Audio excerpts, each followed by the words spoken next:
Hello everyone. तो आज हम लोग स्टार्ट करने जा रहे हैं एक न्यू चैप्टर फिजिक्स का ही 11th चैप्टर, जो कि है इलेक्ट्रिक करंट थ्रू कंडक्टर। ठीक है, तो एक्चुअल में इसको आप करंट इलेक्ट्रिसिटी बोल सकते हो, बट क्योंकि इन्होंने यही चैप्टर फिर 12th में भी डाला है, इसका मतलब जो हायर स्टडी है उसको 12th में इन्होंने डाला है। जो किरचॉफ लॉ हो गया और बाकी सारे डिवाइसेज हो गए, उस चीज़ को उन्होंने 12th में इंट्रोड्यूस किया है। बाकी इस साल आप लोगों को इन्होंने थोड़ी बहुत बेसिक चीज़ें बता दी हैं जो कि इम्पॉर्टेंट है। ठीक है, तो सबसे पहले हम लोग क्या करते हैं, सबसे पहले चैप्टर का नाम लिखते हैं। चलिए, सो चैप्टर का नाम है electric current through conductors. Chapter में आप लोगों को कौन कौन सी चीज़ें इस साल दी हुई हैं, कौन कौन सी चीज़ें अगले साल दी हुई हैं, उसके बारे में थोड़ा सा मैं आप लोगों को ओवरव्यू दे देता हूँ, और किस तरीके से हम लोग इस चैप्टर को धूल चटाएंगे वो भी मैं बता देता हूँ। ठीक है, तो सबसे पहले आज के लेक्चर में तो हम लोग बेसिक बातें करेंगे करंट इलेक्ट्रिसिटी के, और छोटे मोटे क्वेश्चंस देखेंगे जो आपके एग्जाम में आते हैं। फिर इसके बाद हम आज जो सबसे इंपॉर्टेंट चीज़ डिस्कस करेंगे वो डिस्कस करेंगे ड्रिफ्ट वेलोसिटी। ठीक है, ड्रिफ्ट वेलोसिटी क्या होती है और उसका रिलेशन क्या होता है करंट के साथ, वो डिस्कस करेंगे। फिर नेक्स्ट लेक्चर में हम लोग डिस्कस करेंगे रेजिस्टेंस और रेजिस्टिविटी के बारे में, जिसमें कलर कोडिंग नाम का बहुत ही इंपॉर्टेंट टॉपिक आता है, और उससे मतलब जेईई नीट में क्वेश्चंस फिक्स हैं आने। और वो इतना चिंदी टॉपिक है ना कलर कोडिंग, और फिक्स भी आना, इतना चिंदी टॉपिक है कि यार आप 5वीं के बच्चे को सिखा दोगे ना कि देख ऐसे करना है, वो भी करके दिखा देगा, इतना चिंदी टॉपिक है। ठीक है, और उससे क्वेश्चन हर साल आती है, नीट में भी आता है और जेईई में भी आता है। आपकी जानकारी के लिए बता दूं, 2020 में नीट में 4 क्वेश्चन आए थे, 4 क्वेश्चन एक ही साल में, और वो भी सिर्फ करंट इलेक्ट्रिसिटी से। सोचो, है ना, आपका लक चमक गया यार, फिर तो मस्त है। और वो भी जो 4 क्वेश्चन आए थे वो 11th के ही पार्ट से आए थे। ठीक है, और बाकी जेईई में भी क्वेश्चन आते, 1 से 2 आ जाते करंट इलेक्ट्रिसिटी से। ठीक है, और फिर थर्ड लेक्चर में जब हम लोग जाएंगे तो उसमें हम लोग डिस्कस करेंगे कॉम्बिनेशन ऑफ रेजिस्टर्स और ओम्स लॉ। ठीक है, मतलब पहले सेकंड लेक्चर में हम लोगों ने रेजिस्टेंस, रेजिस्टिविटी और कलर कोडिंग पढ़ लिया है ना। सेकंड लेक्चर वैसे थोड़ा लंबा होगा। फिर थर्ड लेक्चर में हम लोग डिस्कस करेंगे ओम्स लॉ और कॉम्बिनेशन ऑफ रेजिस्टर्स। फिर फोर्थ लेक्चर में फाइनली हम लोग डिस्कस करेंगे कॉम्बिनेशन ऑफ सेल्स और थोड़ा बहुत एनर्जी पावर के बारे में। ठीक है, जो कि आप लोगों को बहुत ही छोटे में दिया हुआ है, बट ठीक है हम लोग डिस्कस करेंगे। सो करंट इलेक्ट्रिसिटी का मतलब क्या होता है वो सबसे पहले समझते हैं। इलेक्ट्रिक करंट थ्रू कंडक्टर्स नाम तो है, बट ऑब्वियसली चैप्टर का नाम करंट इलेक्ट्रिसिटी ही है, एनसीईआरटी में भी यही है। ठीक है, इसका मतलब अभी तक आपने सुना था कि करंट का मतलब होता है फ्लो, इलेक्ट्रिसिटी है तो मतलब flow of electron. Current electricity मतलब क्या, फ्लो ऑफ इलेक्ट्रॉन। देखो, इलेक्ट्रॉन जिस तरफ फ्लो होते हैं ना, उसके अपोजिट साइड में करंट हमेशा बनता है, इस चीज को ध्यान में रखना। बट अब हम लोग एक नई डेफिनेशन समझेंगे इसकी। इसका मतलब होता है rate of flow of charge. हाँ, आपने सही कहा था कि मोशन ऑफ इलेक्ट्रॉन को हम लोग बोलते हैं करंट इलेक्ट्रिसिटी। नहीं, अभी हम लोग इसका नया और प्रॉपर डेफिनेशन देखेंगे, जिसका नाम है rate of flow of charge. Current electricity बोले तो rate of flow of charge. किसी भी चीज का रेट अगर हम लिख रहे हैं तो उसका मतलब क्या है, उसका मतलब है हम लोग उसको टाइम के रिस्पेक्ट में डिफरेंशिएट कर रहे हैं। मैं बोलूँ कि रेट ऑफ सप्लाई, तो इसका मतलब जो सप्लाई हो रहा है उसको मैं टाइम से डिफरेंशिएट कर रहा हूँ, या फिर ऐसा बोल दो डिवाइड कर रहा हूँ। ठीक है, तो मतलब जो इलेक्ट्रिसिटी होती है, जो करंट होता है, जो आई होता है, वो होता है rate of flow of charge, मतलब कितना चार्ज फ्लो हो रहा है कितने टाइम में। This is called electric current. तो I is equals to D Q by D T आपका बेसिक फॉर्मूला होता है। अगर आपको I एवरेज निकालना है तो उसका फॉर्मूला होता है delta Q by delta T. Delta Q मतलब फाइनली कितना चार्ज फ्लो हुआ, माइनस इनिशियली कितना चार्ज फ्लो हो रहा था, डिवाइडेड बाय जितने टाइम में ये चीज हुई। जैसे पहले चार्ज सपोज फ्लो हो रहा था 100 इलेक्ट्रॉन्स का चार्ज या 100 कूलम चार्ज फ्लो हो रहा था, फिर बाद में चार्ज फ्लो होने लगा 200 कूलम, और आपसे पूछा ये केस 5 सेकंड में हुआ, तो बोलो करंट कितना फ्लो होगा, एवरेज करंट कितना फ्लो होगा। तो आई एवरेज निकालने के लिए आप क्या करोगे, Q F minus Q I, ये एफ है, divided by time. So Q F कितना है भाई, क्यू एफ है 200 और क्यू आई है 100 और नीचे है 5, तो 100/5 कितना आएगा, 20 आएगा। तो 20 एम्पियर का करंट यहाँ से फ्लो होगा। ठीक है, तो आई एवरेज कैसे निकालते हैं, delta Q by delta T. और आई इंस्टेंटेनियस कैसे निकालते हैं, D Q by D T. जानते हो ना, डिफरेंशिएशन आ गया तो उसका मतलब क्या है, इंस्टेंटेनियस की बात हो रही है, आई इंस्टेंटेनियस। इसका फॉर्मूला क्या होता है, D Q by D T.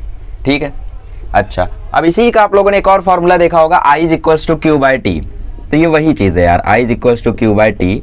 इसको तो हम लोग लिख तो देते हैं, बट एक्चुअल में ये करेक्ट नहीं होता है टोटली। ठीक है, करंट इलेक्ट्रिसिटी का जो करंट है, करंट एक बहुत ही फंडामेंटल क्वांटिटी है। इसका यूनिट क्या होता है, it is a fundamental quantity. इसका यूनिट क्या होता है, इसका यूनिट होता है एम्पियर। और वहीं इसके डायमेंशन की बात करें तो इसका डायमेंशन होता है A1, है ना। डायमेंशन कैसे निकालते हैं अपन, डायमेंशन डायमेंशन हम लोग तब निकालते हैं जब किसी चीज का फॉर्मूला होता है, कोई चीज अगर डिराइव्ड क्वांटिटी होती है तब।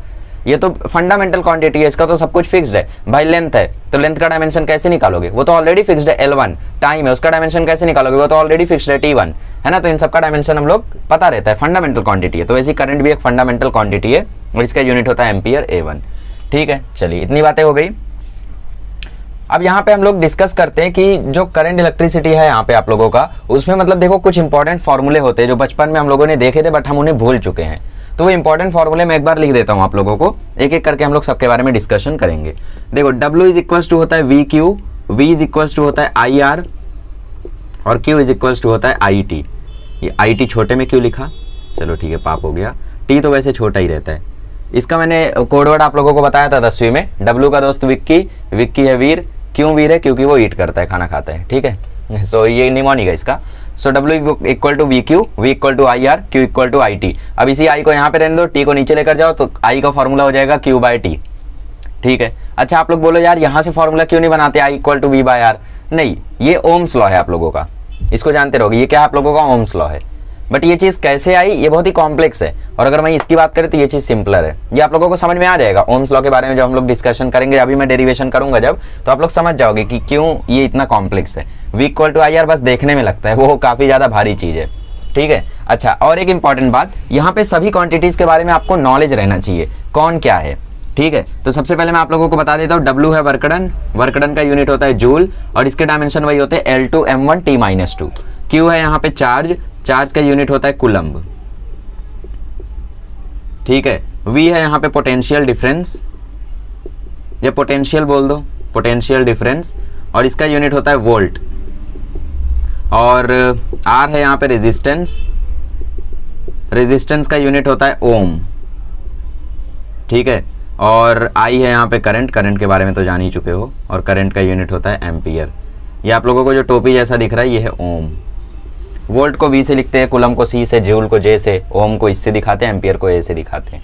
ठीक है, बाकी टाइम तो आप लोग जानते ही हो। So V equal to IR, Q equal to IT, W equal to VQ। तो ये छोटी मोटी चीजें हो गई जिनके बारे में आप लोगों को पहले से पता रहना चाहिए, तो आप लोगों को समझने में थोड़ी सी आसानी होगी। ठीक है, तो सबसे पहले आप लोगों को समझ में आ गया इलेक्ट्रिक करंट क्या होता है। इलेक्ट्रिक करंट होता है rate of flow of charge, जिसको हम लोग लिखते हैं dQ by dt। I average निकालने तो delta Q by delta T, generally I equal to Q by T लिख के बता देते हैं हम। करंट एक फंडामेंटल क्वांटिटी होती है, करंट का यूनिट एम्पियर होता है। इतना समझ में आ गया, चलो आगे बढ़ते हैं और थोड़ा और डिस्कशन करते हैं। ठीक है, चलिए। सो हम लोग बात कर रहे थे करंट के बारे में। सो करंट का फॉर्मूला होता है dQ बाई dt। ये हमेशा काम आएगा dQ बाई dt, क्योंकि इंस्टेंटेनियस की बात करता है।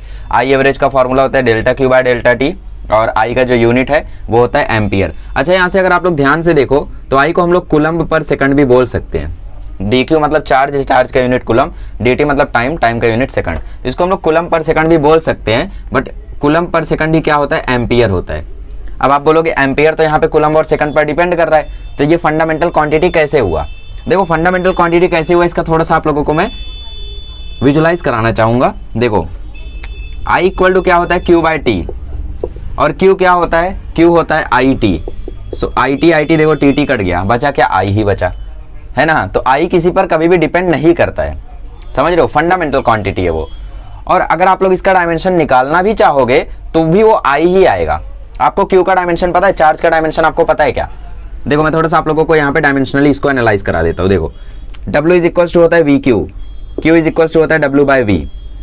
ठीक है, V क्या है यहाँ पे, पोटेंशियल डिफरेंस है। पोटेंशियल डिफरेंस का डायमेंशन हमें पता है, नहीं पता है। पोटेंशियल डिफरेंस का डायमेंशन कैसे आएगा, कैसे आएगा E equal to V by D आपने पढ़ा था, है ना। तो वहां से हम लोग पोटेंशियल डिफरेंस का डायमेंशन निकाल सकते हैं, बट थोड़ा आसान तरीका हो तो थोड़ा सा आसानी होगा।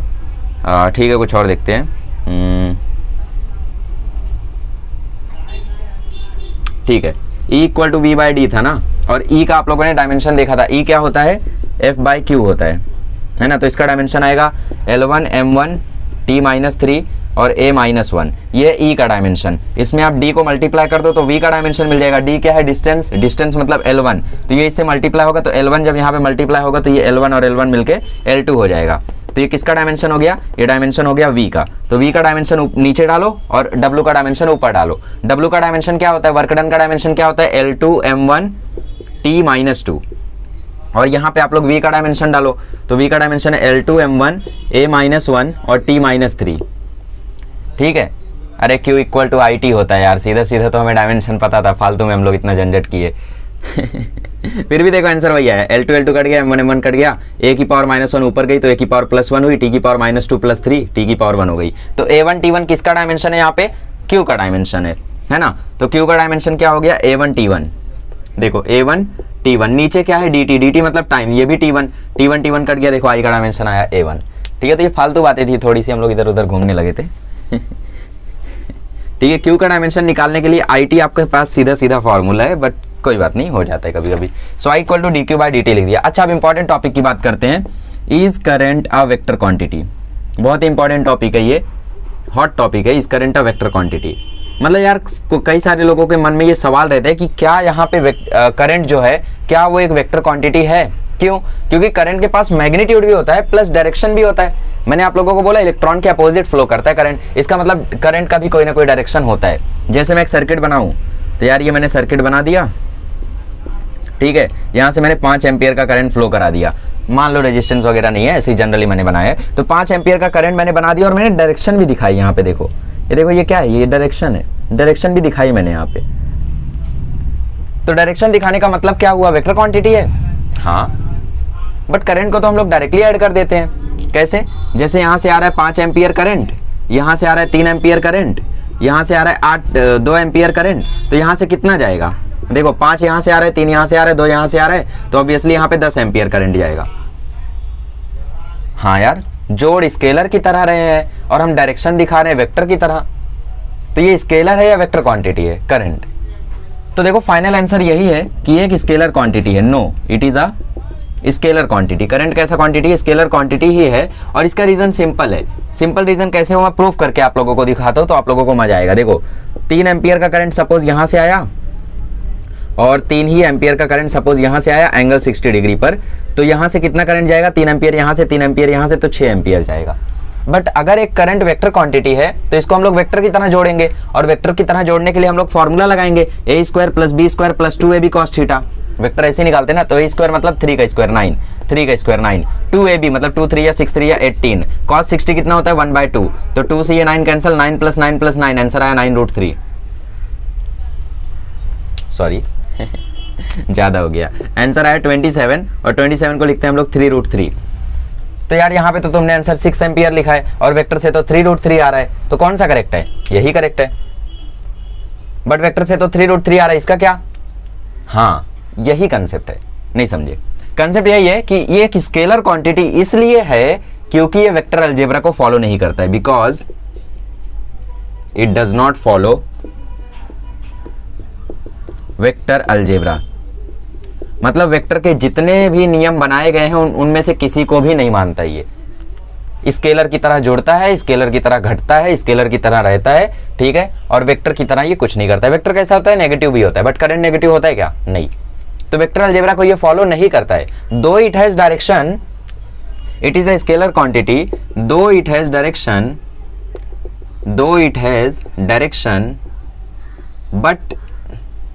But it does not follow vector algebra. ऐसे लिखना, it is a scalar quantity because it does not follow vector algebra. फिर आगे लिख देना, though it has direction but it does not follow vector algebra, hence it is a scalar quantity. तो इस चीज का ध्यान में रखना, क्योंकि कहीं पर भी आपको पढ़ाया जाएगा, प्रैक्टिकल में बुलाया जाएगा, तो टीचर्स आपको सबसे पहले ऐसे ही फंसाएंगे, बोलेंगे बेटा बोल, ये देख करंट है, इसका डायरेक्शन है। जिसके पास डायरेक्शन होता है, मैग्नीट्यूड होता है, वो कौन सी क्वांटिटी? पूरी क्लास बोलेगी वेक्टर, तुम अकेले बोलना स्केलर।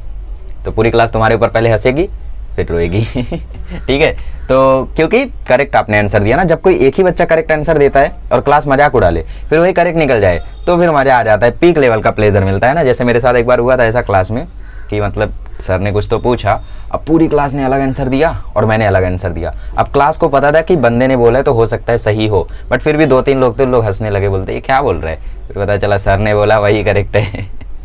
ठीक है, तो इस तरीके से मजा आ जाएगा आप लोगों को, इस चीज का यूज कर लेना।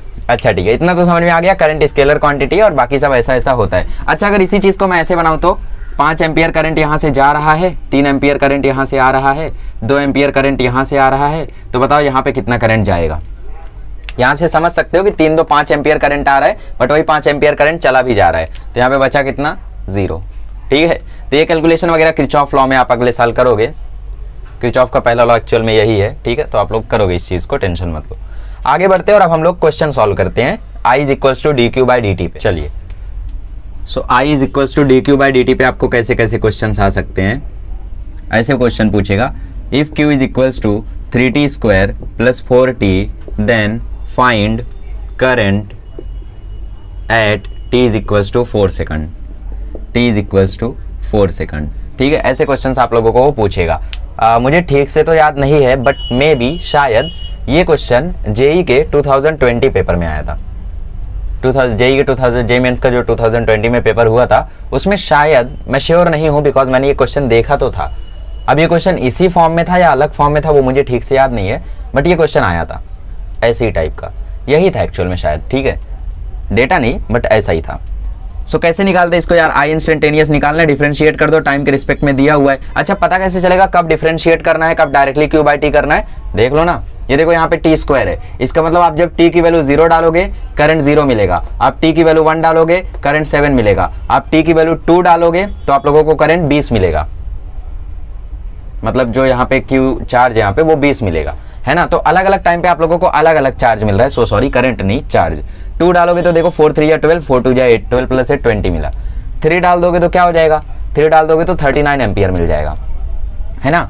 तो मतलब टाइम के साथ चेंज हो रहा है तो डिफरेंशिएट मार देते, वेरिएबल रहता है तो। So D Q by D T मतलब differentiation of 3t square plus 4t with respect to t। तो यार आप लोगों को पता है 3t स्क्वायर से 2 नीचे आएगा, ये हो जाएगा 60, 4 बाहर आएगा, t का डिफरेंशिएशन t के रिस्पेक्ट में 1। आपको पता किस टाइम पे करना है, I एट 4 सेकंड आपको पता करना है। तो 6 इंटू 4 प्लस 4 मतलब ये आ जाएगा 28 एम्पियर। तो मतलब चौथे सेकंड में करंट कितना फ्लो हुआ होगा, 28 एम्पियर। चलो एक और क्वेश्चन ऐसे ही ले लो चिंदी सा, 3t square plus 2t plus 9 find I at t is equals to 0 seconds. ठीक है, 0 सेकंड पे I कितना होगा। तो बहुत सारे लोग खटाक से आंसर बोल देंगे 0, बट ऐसा नहीं है, चेक करते हैं।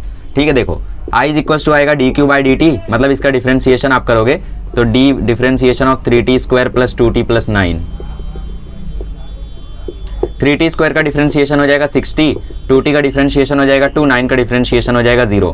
t की जगह 0 डालो तो 6 इंटू 0 प्लस 2, तो मतलब 2 एम्पियर करंट फ्लो होगा जब टाइम 0 सेकंड होगा। मतलब ऑलरेडी जो आप लोगों को फंक्शन दिया गया है, ये जहां का भी फंक्शन है वहां पे ऑलरेडी करंट फ्लो हो रहा है 2 एम्पियर।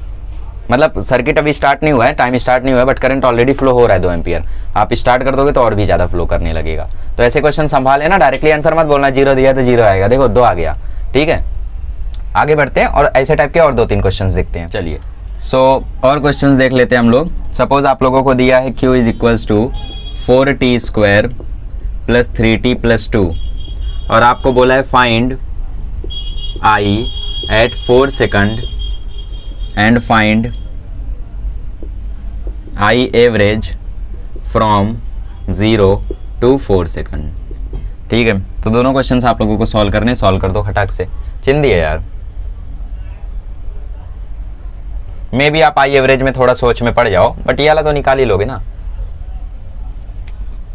चलो करते हैं। So I instantaneous is equals to D Q by D T, differentiate करो इसको, डिफरेंशिएट करोगे तो 4t square plus 3t plus 2 divided by D T, मतलब विथ रिस्पेक्ट टू t। तो 4t स्क्वायर का डिफरेंशिएशन 8t, 3t का differentiation 3। तो I eight 4 second आपको पूछा है, तो I eight 4 second is 8 into 4 plus 3, 32 plus 3 आ जाएगा 35 एम्पियर। ठीक है, चलिए। अच्छा, अभी पूछा आप लोगों को I average from 0 to 4 second. तो मैंने बोला था जब भी आप लोगों को एवरेज करंट पूछे तो आप फॉर्मूला लगाओगे delta Q by delta T, मतलब चार्ज कितना था एट 4 सेकंड और चार्ज कितना था at 0 second with respect to T। Time में कितना चेंज आया, 4 माइनस 0 ऑब्वियसली 4 का चेंज आया। तो ये आपसे पूछा है, तो इसको कैसे निकालोगे? इसको निकालने के लिए आप Q पहले आप लोगों को फाइनल चार्ज निकालना पड़ेगा चौथे सेकंड में। तो यहाँ पे T की जगह 4 डालोगे। अब कुछ लोग सोच रहे कि यार 4 हम लोग यहाँ क्यों डालेंगे, यहाँ क्यों नहीं? क्योंकि यहाँ पे आपको Q रखना है और ये किसका इक्वेशन है, ये I का इक्वेशन आपने निकाला। आपको चाहिए क्या, आपको Q चाहिए, तो Q के इक्वेशन में आपको डालना पड़ेगा। तो यहाँ पे 4 डालो जरा, 4 का स्क्वायर 16, 16 चौका 64, 3 चौके 12, 64 12 76, 64 प्लस 12 76 और प्लस 2 78, मतलब चौथे सेकंड में 78 कूलम चार्ज था। 0 सेकंड पे कितना होगा, 0 सेकंड पे ये 0 और ये 2 डिवाइडेड बाय 4, मतलब आंसर आया 76/4, मतलब आंसर आया 19 एम्पियर। तो एवरेज करंट कितना फ्लो हुआ 19 एम्पियर। मतलब 0 सेकंड में कुछ फ्लो हुआ होगा, 1 सेकंड में कुछ फ्लो हुआ होगा, 2 सेकंड में कुछ फ्लो हुआ होगा, 3 में कुछ फ्लो हुआ होगा, और चौथे में इतना फ्लो हुआ, चौथे में 35 एम्पियर फ्लो हुआ। बट एवरेज कितना फ्लो हुआ, सिर्फ 19 एम्पियर। ब्यूटी समझो इसकी, फील समझो इसकी। फील नहीं समझ रहे हो तुम। कोई बैट्समैन है, पहले मैच में 50 रन मारा, अगले मैच में 100 रन मारा, अगले 3 मैच में वो 0 पे आउट हो गया, तो उसकी एवरेज कितनी रहेगी 30। बट अगर मैं पूछूं दूसरे मैच में कितना मारा था 100 रन, बट एवरेज पूछो तो 30। क्यों, 150 मारा ना 5 मैच में, तो 150 बाय 5 कितना 30। तो वही चीज है यहाँ पे कि चौथे सेकंड में करंट कितना फ्लो हुआ 35, बट बाकी सारे टाइम में कम फ्लो हुआ होगा, इसलिए एवरेज कितना है सिर्फ 19। समझे, इस चीज को समझो अच्छे से आप लोग। वरना कुछ लोग क्या करते हैं, सोच में पड़ जाते हैं कि यार चौथे सेकंड में 35 एम्पियर फ्लो हो रहा है, एवरेज तो ज्यादा आना चाहिए, 19 कैसे आ रहा है। तो फील रहना जरूरी है। फिर से मेरा डायलॉग, मतलब ये लगता है ये मेरा डायलॉग बन गया है कि फिजिक्स में फील ना रहना मतलब अंधेरे में तीर चलाना। ठीक है, चलिए ऐसा एक लास्ट क्वेश्चन करा देता हूं आप लोगों को, फिर हम लोग आगे बढ़ते हैं, अपना कंसेप्ट शुरू करते हैं ड्रिफ्ट वेलोसिटी का। चलिए next question, I is equals to 2t plus 4 if I is given as a function of time as I is equals to 2t plus 4, find the number of charges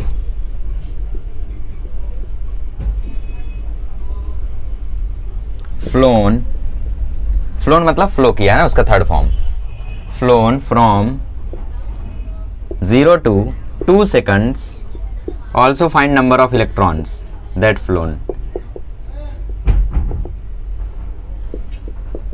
अच्छा, ये flow कहां पे हो रहा है, electric current through conductor, मतलब आपके पास यहाँ पे कोई कंडक्टर है और यहाँ पे ढेर सारे चार्जेस हैं, वो क्या कर रहे हैं, फ्लो कर रहे हैं। ठीक है, और इन्हीं चार्जेस के कारण करंट आ रहा है। ठीक है, हमेशा याद रखो करंट इलेक्ट्रिसिटी हम लोग किस में पढ़ रहे हैं, कंडक्टर्स के थ्रू। ठीक है, चलिए तो हम लोगों ने charge at rest last lecture में पढ़ लिया था इलेक्ट्रोस्टैटिक्स में। अभी हम लोग चार्ज इन मोशन पढ़ रहे हैं, और मोशन में भी यूनिफॉर्म वेलोसिटी में पढ़ रहे हैं। अगर यूनिफॉर्म वेलोसिटी नहीं होगी तो हम लोग अगले साल जाएंगे, और अगले साल हम लोग इलेक्ट्रोमैग्नेटिज्म वगैरह पढ़ेंगे। ठीक है, समझिए ना, स्टैटिक चार्ज हमने पढ़ा इलेक्ट्रोस्टैटिक्स में, moving charge with constant velocity हम आज पढ़ रहे हैं करंट इलेक्ट्रिसिटी में, बाकी चीज अगले साल। ठीक है, that flown in that time. तो चलिए ये क्वेश्चन उड़ा दीजिए, इसके बाद हम लोग अपना कंसेप्ट शुरू करते हैं ड्रिफ्ट वेलोसिटी का, और फिर उसका रिलेशन, और फिर ढेर सारे क्वेश्चंस, ढेर सारे नहीं बट जितने भी आए हैं PYQs सबको हटा देंगे। ठीक है, बहुत इंपॉर्टेंट चीज़ है यार। देखो कई सारी चीज़ें आपकी टेक्स्ट बुक में दी ही नहीं है। ठीक है, बहुत सारी चीज़ें नहीं दी हैं आपकी टेक्स्ट बुक में, बट हम लोग क्या करेंगे, सारी चीज़ों को अच्छे से डिस्कस करेंगे जो कि एंट्रेंस लेवल पे इंपॉर्टेंट है, और आपको क्लास में भी नहीं बताया जाता है ये सब। ठीक है, मतलब नॉर्मल क्लासेस वगैरह अगर आप ज्वाइन करोगे तो वहाँ पे बोर्ड लेवल का ही बता दिया जाता है, और 2-3 PYQ करा देंगे ताकि आपको ऐसा लगे कि आप JEE नीट का भी तैयारी कर रहे हो, बट रियलिटी आप में दोनों जानते हैं। ठीक है, चलिए देखते हैं। सो यार I का इक्वेशन अब की बार दिया है और हमें चार्ज चाहिए। अब क्या करेंगे, लिखते हैं I इज इक्वल्स टू होता है dq बाई dt। मुझे क्या चाहिए, मुझे चार्ज चाहिए, तो dq इज इक्वल्स टू हो जाएगा I dt। मुझे पूरा चार्ज क्यों चाहिए, तो मैं क्या करता हूँ, इसको इंटीग्रेट कर देता हूँ I dt। कहाँ से कहाँ तक, 0 से 2 सेकंड में। समझ गए, करंट चाहिए रहता था तो डिफरेंशिएट करते थे, अभी क्यू चाहिए तो क्या करेंगे, इंटीग्रेट मार देंगे, बात खत्म। So Q is equals to integration of 2t plus 4 with respect to time 0 से 2 second. So Q is equals to आ जाएगा, 2t का इंटीग्रेशन क्या होता है, t स्क्वायर बाय 2, t का इंटीग्रेशन t स्क्वायर बाय 2, और यहाँ पे एक ऑलरेडी 2 है तो 2 से 2 कट जाएगा, तो इसका इंटीग्रेशन आ गया t स्क्वायर। 4 का इंटीग्रेशन 4t, यहाँ पे 0 से 2 वैल्यूज डाल दो, 2 की वैल्यू डालोगे तो 2 का स्क्वायर 4, और यहाँ पे 4 2 8, बाकी वो 0 हो जाएगा, तो Q इक्वल टू आ जाएगा 12 कूलम, मतलब 12 कूलम चार्ज यहाँ पे फ्लो हुआ। अच्छा, अभी पूछा है नंबर ऑफ इलेक्ट्रॉन इतने टाइम में कितने फ्लो हुए, तो नंबर ऑफ इलेक्ट्रॉन आप कैसे निकालोगे, Q is equal to NE से। सो N इक्वल टू आ जाएगा Q बाई E, तो N इक्वल टू आ जाएगा Q कितना है 12, E कितना है 1.6 इंटू 10⁻⁻19। सो N का वैल्यू आ जाएगा 120/16 इंटू 10⁻19। 10⁻⁻19 ऊपर जाके 10⁻+19 हो गया, और ये जो पॉइंट था इस पॉइंट को हटाने के लिए ऊपर नीचे मैंने 10 से मल्टीप्लाई किया, तो ऊपर 120 हो गया, नीचे 16 हो गया। अभी चाहिए तो 4 से काट दो, चाहिए क्या काटना ही है, 8 से काट दो, 8 दूनी 16, 8 एक कम 8, तो आंसर आ गया 7.5 इंटू 10⁻19 इलेक्ट्रॉन्स। तो यार 7.5 into this much electron flow हुए। ठीक है, ये एक्चुअल में 7.5 लग रहा है आप लोगों को, बट इसको अगर आप लोग मतलब ओपन कर दोगे तो बहुत सारे इलेक्ट्रॉन्स इतने टाइम में फ्लो हो गए यार। 19 जीरो लगाने हैं, 7.5 7.5 के बाद 18 जीरो लगाने हैं आपको। तो सोचो इतने सारे इलेक्ट्रॉन्स फ्लो कर गए इस टाइम में। ठीक है, तो ये था इसका आंसर। ऐसे क्वेश्चन अब आएंगे तो आप लोग आई थिंक टैकल कर सकते हो आसानी से, बहुत ही आसानी से।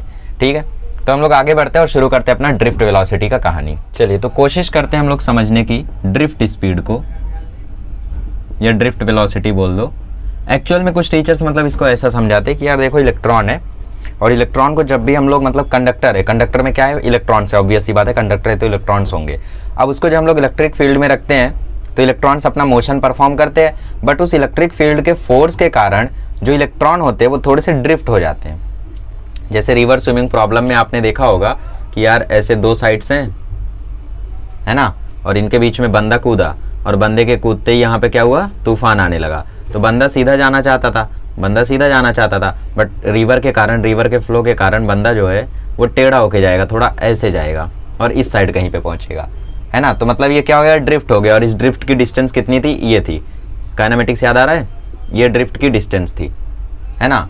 तो यही चीज़ हम यहाँ पे समझते हैं कि यार यहाँ पे इलेक्ट्रॉन था, इलेक्ट्रॉन जा रहा था, बट क्योंकि हम लोगों ने उसको रखा था इलेक्ट्रिक फील्ड में तो इलेक्ट्रॉन पे लगा फोर्स, और उस फोर्स के कारण वो थोड़ा सा ड्रिफ्ट हो गया। तो वो ड्रिफ्ट होने की जो स्पीड है उस वही होती है हम लोगों की ड्रिफ्ट स्पीड। ठीक है, तो ऑब्वियसली यहाँ पे मतलब बोर्ड लेवल पे अगर आप बता रहे हो तो ठीक है, बट ड्रिफ्ट स्पीड ऐसा कुछ भी नहीं होता है, ऐसा कुछ भी कंसेप्ट अपने मन में मत रखना। ठीक है, drift speed is totally different thing. देखो जैसे, हाँ, कंसेप्ट तो वही है शुरू में कि हमारे पास यहाँ पे एक कंडक्टर है, कंडक्टर को एक एक्सटर्नल इलेक्ट्रिक फील्ड में मैंने रखा हुआ है, कंडक्टर्स के अंदर बहुत सारे इलेक्ट्रॉन्स हैं। ठीक है, इसको मैंने कहाँ रखा है, एक एक्सटर्नल इलेक्ट्रिक फील्ड में रखा है, और मान लेते एक्सटर्नल इलेक्ट्रिक फील्ड का डायरेक्शन ऐसा है, तो अंदर भी एक इलेक्ट्रिक फील्ड इंड्यूस हो जाती है। अभी मान लो हो जाती है, बाद में आप लोग समझ जाओगे, अभी आप लोगों को ये चीज़ बताई नहीं गई, बट एक्सटर्नल इलेक्ट्रिक फील्ड रखा तो अंदर एक इंटरनल इलेक्ट्रिक फील्ड इंड्यूस्ड हो जाती है, और यहाँ पे ढेर सारे इलेक्ट्रॉन्स हैं। और इलेक्ट्रॉन जो होते हैं वो हमेशा क्या करते रहते हैं, रैंडम मोशन करते रहते हैं। किसी भी कंडक्टर के अंदर इलेक्ट्रॉन हमेशा रैंडम मोशन करते हैं। अब कुछ लोग इसको ऐसे भी समझाते हैं कि हम लोगों ने सपोज यहाँ से हीट सप्लाई की तो इलेक्ट्रॉन तेजी से रैंडम मोशन करने लगे, बट ऐसा नहीं है। आप टेम्परेचर 30 डिग्री भी रखोगे, मतलब कुछ हीट मत सप्लाई करो, रूम टेम्परेचर पे रख दो, तो भी इलेक्ट्रॉन अपना रैंडम मोशन परफॉर्म करते ही रहते हैं। ठीक है, एक्सटर्नल फील्ड देखो उस तरफ लग रही है, इंड्यूस्ड फील्ड इस तरफ लग रही है, मतलब ई एक्सटर्नल जो है वो अपोजिट है किसके, ई इंड्यूस्ड के। बाकी मैग्नीट्यूड वाइज दोनों ही सेम है, तो इसका मतलब जो ई नेट आएगा यहाँ पे वो 0 आएगा, मतलब नेट इलेक्ट्रिक फील्ड यहाँ पे कितनी है, 0 है। अच्छा, ठीक है। और जो इलेक्ट्रॉन्स होते हैं यहाँ पे, electrons keep doing random motion with thermal velocity mu, thermal velocity mu. हर एक इलेक्ट्रॉन के पास अपनी एक थर्मल वेलोसिटी होती है, कितनी होती है, म्यू। और इलेक्ट्रॉन की वेलोसिटी आप लोगों को शायद मैंने बताई थी 10⁶ मीटर पर सेकंड होती है ना। तो इलेक्ट्रॉन इस वेलोसिटी से कंडक्टर के अंदर अपना रैंडम मोशन करते रहता है, जुब जुब जुब, बहुत ही तेजी से अपना ये रैंडम मोशन करते रहता है। ठीक है, थर्मल वेलोसिटी के कारण। थर्मल वेलोसिटी मतलब वो वेलोसिटी जो उसको हीट के कारण मिली है। रूम टेम्परेचर पर रख दो, थोड़ा सा गर्म हुआ, इलेक्ट्रॉन का रैंडम मोशन बढ़ जाएगा। तो सारे ही इलेक्ट्रॉन्स यहाँ पे अपना अपना रैंडम मोशन करते रहते हैं। ये इलेक्ट्रॉन का अपना रैंडम मोशन होगा μ1 वेलोसिटी से, ये इलेक्ट्रॉन का अपना रैंडम मोशन होगा μ2 वेलोसिटी से, ये इलेक्ट्रॉन का अपना रैंडम मोशन होगा μ3 वेलोसिटी से, ये इलेक्ट्रॉन का अपना रैंडम मोशन होगा μ4 वेलोसिटी से। तो सारे ही इलेक्ट्रॉन्स यहाँ पे अपना random motion perform, random motion मतलब किसी भी डायरेक्शन में, मतलब पता नहीं है कहाँ जाना है, बस जाना है। ठीक है, सामने मेरे टेबल रखा हुआ है बट मैं इधर ही पे जाके भिड़ जाऊंगा, तो इसी को बोलते हैं हम लोग रैंडम मोशन। बहुत सारे कोलिजन्स इसमें होते रहते हैं। ठीक है, मतलब जैसे आपके पास यहाँ पे ऑब्स्टिकल्स आते हैं रास्ते में, जिनको हम कर्नल्स बोलते हैं। कर्नल्स मतलब ऐसे एटम्स जिनसे इलेक्ट्रॉन निकले हैं। कर्नल्स मतलब ऐसे एटम्स, KERNELS, ऐसे एटम्स जिसने इलेक्ट्रॉन निकले हैं। तो वो जो इलेक्ट्रॉन होते हैं उन कर्नल से टकराते रहते हैं, और टकराने के कारण बहुत सारे यहाँ पे कोलिजन्स होते रहते हैं। तो जो वेलोसिटी होती है इलेक्ट्रॉन्स की वो तो 10⁶ मीटर पर सेकंड होती है, बट वो मेंटेन नहीं कर पाते उस चीज को। अब क्यों मेंटेन नहीं कर पाते, क्योंकि यार सपोज 10⁶ मीटर पर सेकंड से जा रहे थे, सामने से एटम आया, वेलोसिटी 0। मतलब आप समझ लो कार का गेम खेल रहे हो, आप एक्सेलरेट किया, आपकी स्पीड 250 किलोमीटर पर आवर हुई गेम में, रियलिटी में नहीं। जैसे ही 250 किलोमीटर पर आवर हुई, आप टकरा गए साइड में, और जैसे ही टकराए वेलोसिटी 0 हो गई। फिर से एक्सेलरेट हुए, फिर से टकरा गए, फिर से 0, फिर से एक्सेलरेट, फिर से टकरा गए, फिर से 0। तो वैसे इलेक्ट्रॉन के साथ यहाँ पे होते रहता है, सब लोग टकराते रहते हैं, कोलिजन होते रहता है, और वेलोसिटी 0 होती रहती है। तो फाइनली जो नेट एवरेज वेलोसिटी होती है इन लोगों की वो 0 होती है। मतलब इन लोग इतना रैंडम मोशन कर रहे थे, इतना कोलिजन हो रहा था आपस में ही, कि इसका जब हम लोगों ने एवरेज निकाला, इनके वेलोसिटी का जब हमने एवरेज निकाला, मतलब म्यू एवरेज हमने जब निकाला कैसे आएगा ये, μ1 plus μ2 plus μ3 plus μ4 plus μ5 plus μ6 plus μn upon n, तो ये कितना आया, 0 आया। ठीक है, म्यू एवरेज कितना आया, लास्टली 0 आया, क्योंकि लोग इतना रैंडम मोशन कर रहे थे आपस में ही और इतने सारे कोलिजन्स हो रहे थे कि हमने यार यहाँ पे अज्यूम कर लिया कि इनका जो एवरेज वेलोसिटी है वो 0 है। अजम्पशन का खेल है, बिकॉज कोई देखने नहीं गया है कंडक्टर में कि कैसे क्या हो रहा है।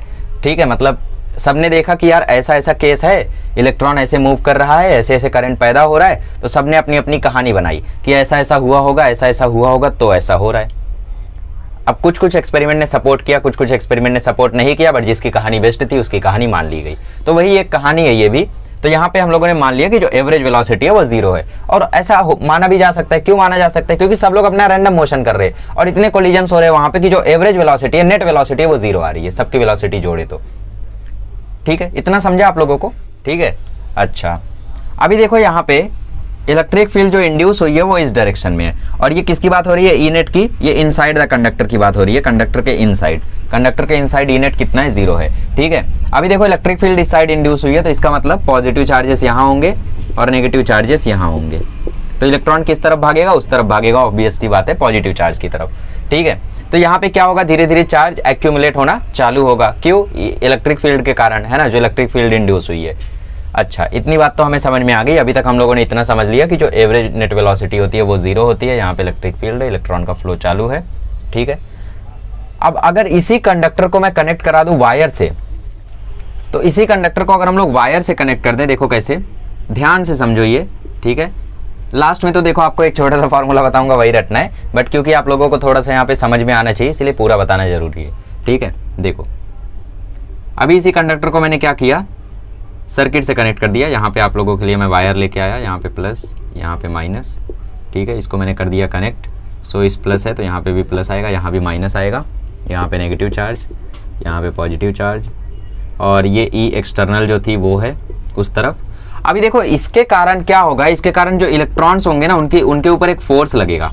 ये फोर्स क्यों लगेगा, क्योंकि जब आप लोगों ने इसको कंडक्टिंग वायर से कनेक्ट कर दिया, जब इनको आप लोगों ने वायर से कनेक्ट कर दिया with a potential of V, तो इसके कारण क्या हुआ, इलेक्ट्रॉन्स पे फोर्स लगने लगा, और जो अंदर इलेक्ट्रिक फील्ड इंड्यूस हुई थी, जो ई इंड्यूस्ड था आप लोगों का, वो इसके कारण एकदम मिनिमाइज हो गया, मतलब नियरली टेंड होने लगा 0 की ओर। टेंड हो रहा है, हाँ 0 नहीं हुआ है, बट टेंड हो रहा है नियरली 0 की ओर। तो इसका मतलब, इसको मैं डिक्रीज ही लिख देता हूँ, बहुत ही ज्यादा कम हो गया, बहुत ही ज्यादा कम हो गया। इसके कारण क्या हुआ कि जो ई नेट है वो यहाँ पे 0 नहीं आया, और अगर नेट इलेक्ट्रिक फील्ड यहाँ पे 0 नहीं है, तो इसके कारण क्या होगा, नेट इलेक्ट्रिक फील्ड अगर यहाँ पे 0 नहीं है तो फोर्स लगेगा इलेक्ट्रॉन के ऊपर, और वो फोर्स किसके इक्वल होगा, वो फोर्स इक्वल टू होगा क्यू ई के। भाई इलेक्ट्रिक फील्ड क्या होती है, फोर्स बाय चार्ज, तो फोर्स क्या होगा, इलेक्ट्रिक फील्ड इनटू चार्ज। अब तक ई नेट 0 था, तो अब तक फोर्स कितनी थी, 0 थी, इलेक्ट्रॉन पे कोई भी फोर्स नहीं लग रही थी, तो इलेक्ट्रॉन अपना मजे में उस साइड जाके एक्यूमुलेट हो रहा था। देखो यहाँ पे आके प्लस चार्ज के पास ये एक्यूमुलेट हो रहा था। बट अभी कैसा हुआ, जैसे आप लोगों ने इसको वायर से कनेक्ट कर दिया, यहाँ पे क्या हुआ, एक्यूमुलेशन रुक गया, इलेक्ट्रॉन का एक्यूमुलेशन यहाँ पे आने के लिए रुक गया। ठीक है, तो इलेक्ट्रॉन पे लगने लगा फोर्स, और वो फोर्स कितना लग रहा है, क्यू ई। क्यू ई कैसे पता चला यार, ई इक्वल टू होता है एफ बाई क्यू, तो एफ इक्वल टू क्या होगा, क्यू इंटू ई। समझ रहे हो, चार्ज यहाँ पे क्या है, इलेक्ट्रॉन का चार्ज है, तो ई इंटू ई, ये हो गया इसके ऊपर का फोर्स। हाँ माइनस आएगा यहाँ पे, बट मैं मैग्नीट्यूड की बात कर रहा हूँ। ठीक है, यहाँ पे ई पर माइनस आएगा क्योंकि इलेक्ट्रॉन है, नेगेटिव होता है, बट हम लोग यहाँ पे मैग्नीट्यूड की बात कर रहे हैं। अच्छा, क्या यहाँ से मेरे को आप एक्सेलरेशन बता सकते हो इलेक्ट्रॉन का? एक्सेलरेशन होता है फोर्स अपॉन मास। ठीक है, तो फोर्स अपॉन मास क्या होगा इसका, एक्सेलरेशन, और फोर्स कितना लग रहा है, ई टाइम्स एम। एम यहाँ पे क्या है, मास ऑफ इलेक्ट्रॉन, और ई यहाँ पे क्या है, चार्ज ऑन इलेक्ट्रॉन, और ई यहाँ पे क्या है, बड़ा ई, इलेक्ट्रिक फील्ड। ठीक है, सो एक्सेलरेशन कितना आता है, वो आता है ई बाय एम। मैग्नीट्यूड की बात हो रही है सिर्फ। अच्छा, हमने दो चीज अभी तक पता कर ली। एक चीज तो हमने पता की कि जो इलेक्ट्रॉन्स के रैंडम मोशन है उसके कारण जो यहाँ पे म्यू एवरेज आता है, वो म्यू एवरेज कितना आता है, वो म्यू एवरेज आता है 0। ये एक पहली चीज हमने पता की। फिर हमने पता कि इलेक्ट्रॉन्स, शुरू में तो हमने यही बताया था ना कि इलेक्ट्रॉन अपना थर्मल वेलोसिटी से मूव करते हैं, जिसको हम म्यू से रिप्रेजेंट करते हैं। हर एक इलेक्ट्रॉन का अपना अपना थर्मल वेलोसिटी होता है, जो कि 10 की पावर 6, 10 की पावर 5, 10 की पावर 4, मतलब जैसा एटम है, जैसे हाइड्रोजन एटम है तो 10 की पावर 6 है ना, ऐसा रहता है। तो 10 की पावर 5 ले लो मीटर पर सेकंड, इतना वेलोसिटी रहता है उसका, नियरली अप्रॉक्सीमेटली। बट यार इतना वेलोसिटी रहने के बाद भी वो फटाक फटाक से क्यों नहीं होता है, मतलब जल्दी से क्यों नहीं फ्लो करता है? क्योंकि रास्ते में बहुत सारे ऑब्स्टिकल्स होते हैं जिनको हम कर्नल्स बोलते हैं, उन ऑब्स्टिकल से टकराता है, वो वेलोसिटी जीरो हो जाती है और फिर लास्टली जो म्यू एवरेज होता है वो जीरो होता है। एवरेज अगर हम लोग निकाले तो वो जीरो आता है। फिर हमने देखा यार इसको अगर हम लोग वायर से कनेक्ट कर देंगे तो नेट इलेक्ट्रिक फील्ड यहाँ पे जीरो के इक्वल नहीं होगी, और नेट इलेक्ट्रिक फील्ड अगर जीरो के इक्वल नहीं होगी तो यहाँ पे लगेगा एक फोर्स इक्वल टू होगा क्यू ई, चार्ज क्या है ई का, इलेक्ट्रॉन का, इनटू ई, तो एक्सेलरेशन आएगा force by mass E by M, तो एक्सेलरेशन आया ई बाय एम। तो दो चीज हमने बहुत ज्यादा इंपॉर्टेंट पता कर ली, एक म्यू एवरेज जीरो और एक एक्सेलरेशन आता है ई बाय एम। आगे बढ़ते हैं और इस कहानी को थोड़ा सा आगे बढ़ाते हैं। तो यार देखो हमें इतना समझ में आ गया कि जो म्यू एवरेज होता है वो होता है जीरो, और म्यू क्या होता है थर्मल वेलोसिटी, और जो एक्सेलरेशन होता है इलेक्ट्रॉन का वो आता है E by M, magnitude wise E by M, और अगर डायरेक्शन की मतलब इलेक्ट्रॉन है यहाँ पे तो माइनस लगा सकते हो, यहाँ पे डायरेक्शन नहीं है, तो एक्सेलरेशन आता है माइनस ई बाय एम। तो यार यहाँ से आप लोगों को एक चीज समझ में आ रही है कि इलेक्ट्रॉन के पास एक्सेलरेशन है, और आपने शुरू में बोला कि करंट इलेक्ट्रिसिटी में हम लोग चार्जेस की स्टडी तो करते हैं और चार्जेस मूव भी करते हैं, तो कांस्टेंट वेलोसिटी से मूव करते हैं। बट यहाँ पे तो देख के लग रहा है कि यार एक्सेलरेशन है तो वेलोसिटी बढ़ेगी, है ना? सो क्योंकि यहाँ पे एक्सेलरेशन है तो velocity should be increased. Velocity कैसी होनी चाहिए? बढ़नी चाहिए, वेलोसिटी शुड इंक्रीज। बट ऐसा नहीं होता है, but velocity of electron is very small and constant due to continuous collision with kernels. Continuous collisions with kernels. जो कर्नल्स है उनके साथ कंटिन्यूअस ये कोलाइड कर रहा है, और उस कोलिजन के कारण इसकी वेलोसिटी बहुत ही कम रहती है और इवन कांस्टेंट भी रहती है। जैसे अगर मैं इसकी एवरेज स्पीड की बात करूं तो इसकी एवरेज स्पीड मैंने अभी आपको बताई 10⁵ मीटर पर सेकंड, बट वहीं मैं इसकी एवरेज वेलोसिटी की बात करूं तो 5 पे माइनस लगा दो, 10⁻⁵ मीटर पर सेकंड हो जाती है अप्रोक्सीमेटली। ठीक है, मतलब इतनी कम होती है इसकी एवरेज वेलोसिटी। सोचो इतना छोटा वेलोसिटी हो गया इलेक्ट्रॉन का, जबकि इतना था 10⁵, मतलब समझ रहे हो, लाइट की स्पीड से थोड़ा सा कम, 1000 गुना कम बस। ठीक है, कोई बात नहीं, छोड़ो। तो वेलोसिटी जो होती है इलेक्ट्रॉन की वो बहुत ही कम होती है और इवन कांस्टेंट भी होती है, क्योंकि वो लगातार कर्नल से टकराता रहता है। जैसे सपोज यहाँ पे आपका इलेक्ट्रॉन है, यहाँ पे उसके पास पहला ऑब्जेक्ट है, ठीक है, यहाँ पे उसके पास दूसरा ऑब्जेक्ट है, यहाँ पे उसके पास तीसरा ऑब्जेक्ट है। पेंटिंग बढ़िया करते हो, थैंक यू। बात अलग है, मेरे को वेरी गुड सिर्फ इसीलिए मिलता था क्योंकि मैं क्लास का मॉनिटर था। बाकी मेरी पेंटिंग इतनी घटिया होती थी ना, टीचर का गुड भी देने का मन नहीं करता था। अच्छा बेटा तूने बनाया है? अरे बेटा तू तो मॉनिटर है, थोड़ा तो बढ़िया बना लिया कर, ऐसा मन में सोचते थे। और बाहर से ठीक है बेटा, ठीक है, कोई बात नहीं, गुड। ठीक है, इवन कभी कभी वेरी गुड भी मिल जाता था। फिर कभी कभी किसी दोस्त का मन हुआ तो उसने मेरी ड्राइंग बना दी मेरी बुक में, और मैं ले गया चेक कराने। टीचर बोलती अरे वाह बेटा इतना बढ़िया बना दिया, मन में वो ये बोलती आज इतना बढ़िया कैसे बना दिया। ठीक है, सो ऐसा ही होता है। मतलब यार अगर आपका थोड़ा बहुत नाम रहेगा ना क्लास में कि ये बच्चा अच्छा है, तो आपकी बुरी चीज़ों को भी नज़रअंदाज कर दिया जाएगा, और अगर आपका नाम खराब रहेगा तो आपकी अच्छी चीज़ों को भी नज़रअंदाज कर दिया जाएगा। अगर आप ऐसा दिखाओगे कि आप सिंसियर स्टूडेंट हो, तो आप एग्ज़ाम में अगर गलत भी लिख के आओगे आंसर, तो भी टीचर के मन में वो इमेज बनी रहती है कि यार ये बच्चा बहुत सिंसियर है, मेरी क्लास में हमेशा शांत रहता था, आंसर्स भी कभी कभी देता था, नहीं भी आंसर आता था तो इज्जत से सॉरी बोल देता था, आर्ग्यूमेंट नहीं करता था। तो टीचर तब आपको जहाँ पे आधा मार्क्स देना चाहिए वहाँ पे 1.5 दे देंगे 3 में से, गलत थोड़ा बहुत सही रहेगा तो। और अगर आपका इमेज अच्छा है, इमेज खराब है बहुत ज़्यादा, और आपने आंसर एकदम करेक्ट लिखा है, तो भी टीचर के मन में आपकी इमेज घूमेगी और वो 3 में से सिर्फ 2.5 या 2 देगा। तो इमेज बनाओ, अच्छे से बनाओ। स्कूल में, कॉलेज में तो यार कॉलेज जाता ही कौन है, स्कूल की बातें कर रहा था मैं। वापस आते हैं, देखो इलेक्ट्रॉन था, इलेक्ट्रॉन यहाँ से निकला, यहाँ पे टकराया, फिर यहाँ से यहाँ टकराया, फिर से वेलोसिटी जीरो हुई, फिर से थोड़ा सा एक्सेलरेट किया, फिर से टकराया, फिर से वेलोसिटी जीरो हुई, फिर से टकराया इलेक्ट्रॉन, फिर थोड़ा आगे गया। ऐसा इसका मतलब कोलिजन चलते रहते हैं, समझ रहे हो? ऐसा थोड़ा और आगे जाएगा, फिर ऐसा जाएगा। तो इलेक्ट्रॉन का कोलिजन ऐसा चलते रहता है, यहाँ से टकरा के वहाँ टकरा के, ऐसा ऐसा पूरा कोलिजन इसका चलता रहता है। इसके कारण क्या होता है, देखो यहाँ से यहाँ टकराया, स्पीड तो थी 10⁵ मीटर पर सेकंड, बट यहाँ टकराते ही जीरो हो गई। वेलोसिटी डायरेक्शन पर भी डिपेंड करती है, डायरेक्शन भी फिर चेंज हुई, फिर टकराया फिर से जीरो हो गई, फिर टकराया फिर से जीरो हो गई। तो ऑब्वियसली यहाँ पे वेलोसिटी जीरो होते रहती है, और फाइनली जो इलेक्ट्रॉन है वो एकदम धीरे धीरे, इस चीज को मैं मिटाता हूं। सपोज नेट इलेक्ट्रिक फील्ड अगर इस तरफ है, ई नेट एक्सटर्नल वाली इस तरफ है, तो जो इलेक्ट्रॉन होता है वो इतना टकराने के बाद धीरे धीरे धीरे धीरे धीरे धीरे इस साइड मूव करता है with the drift velocity vd। यही चीज है आपका ड्रिफ्ट स्पीड। देखो ड्रिफ्ट स्पीड रियलिटी में क्या है और आपको टीचर समझाते क्या है, मुझे नहीं पता आपको ऐसा समझाया गया या नहीं, बट टीचर्स जनरली ऐसा बता देते हैं स्टूडेंट्स को जब टाइम नहीं रहता है कि यार देखो फोर्स लगती है, इलेक्ट्रॉन अपना मोशन करना चाहता है बट उस फोर्स के कारण वो थोड़ा सा ड्रिफ्ट हो जाता है, स्लाइटली इधर चले जाता है, उसको बोलते हैं अपन ड्रिफ्ट वेलोसिटी। ऐसा बिल्कुल भी नहीं है। ड्रिफ्ट वेलोसिटी रियलिटी में क्या है कि इलेक्ट्रॉन भागना तो चाहता है बट मैं सीधे भागा, वहां टकराया वहां मुड़ा, वहां टकराया यहां मुड़ा, यहां टकराया यहां मुड़ा, और इतना मुड़ने के बाद मैंने डिस्टेंस कवर की सिर्फ 0। क्यों? क्योंकि मैंने यहीं से शुरू की थी, वहां टकराया, वहां टकराया, यहां टकराया, यहां टकराया, दोबारा यहीं आ गया, तो मेरी जो डिस्टेंस थी वो तो 0 रह गई है ना। बट सपोज टकराते टकराते धीरे धीरे आगे आगे मैं धीरे धीरे बढ़ रहा हूँ, जैसे आप बहुत ही भीड़ भाड़ वाली जगह में चले जाओ तो आप अपनी स्पीड कितनी भी तेज रखो, आप टकराते टकराते बहुत ही स्लो मूव करोगे। तो इलेक्ट्रॉन भी ऐसे टकराते टकराते बहुत ही स्लो मूव करता है with the drift velocity vd and this is what average velocity. ये जो आप लोगों को एवरेज वेलोसिटी दिखा है लिखा है ये नथिंग बट ड्रिफ्ट वेलोसिटी है। बहुत छोटी होती है ये वेलोसिटी, इसके कारण इलेक्ट्रॉन बहुत ही slow and with a constant speed चलता है। और इसका डायरेक्शन कैसा होता है? डायरेक्शन होता है opposite to external electric field, external electric field intensity. समझ में आ गई कहानी? तो ऐसे इलेक्ट्रॉन अपना मोशन करता है। ठीक है भाई, इतना तो समझ में आ गया। अच्छा, अगर इतना आप लोगों को समझ में आ गया कि ड्रिफ्ट वेलोसिटी होती क्या है, तो यहाँ पे आपको दो चीजें और समझाता हूं मैं। देखो यहाँ पे एक होता है टाउ, टॉर्क वाला टाउ नहीं, दूसरा टाउ है ये। इस टाउ का मतलब होता है रिलैक्सेशन टाइम, और यहां पर एक है लैम्बडा, लैम्बडा को बोलते हैं फ्री पाथ। मतलब क्या होता है? टाउ का मतलब होता है वो टाइम जिस टाइम में उसका दूसरा कोलिजन होगा।